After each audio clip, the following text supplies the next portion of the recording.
Louis XVI, né en 1754 au château de Versailles, sous le nom de Louis-Auguste de France.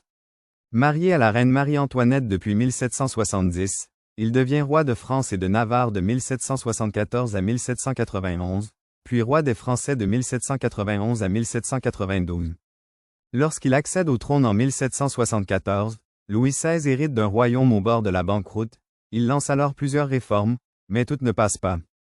En 1778, la France intervient aux côtés des indépendantistes américains et remporte la victoire face aux Anglais, qui reconnaissent l'indépendance des États-Unis en 1783. Mais l'intervention française en Amérique ne fait qu'empirer la situation du royaume.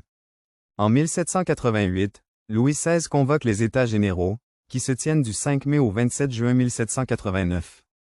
Finalement, le tiers-État l'emporte pour former l'Assemblée nationale. Le 14 juillet 1789, des révolutionnaires prennent la forteresse royale de la Bastille. En juin 1791, Louis XVI tente de s'évader vers les pays voisins, mais il est reconnu puis arrêté à Varennes. Puis le 14 septembre 1791, devenu roi des Français, il accepte une monarchie constitutionnelle. Mais le 10 août 1792, les révolutionnaires s'attaquent au palais des Tuileries, marquant la chute de la monarchie. Elle sera abolie un mois plus tard, et Louis XVI perdra tous ses titres. Il sera jugé puis guillotiné, le 21 janvier 1793, à la place de la Révolution. C'est donc la fin de la monarchie, dite de l'Ancien Régime, et le début de la Première République.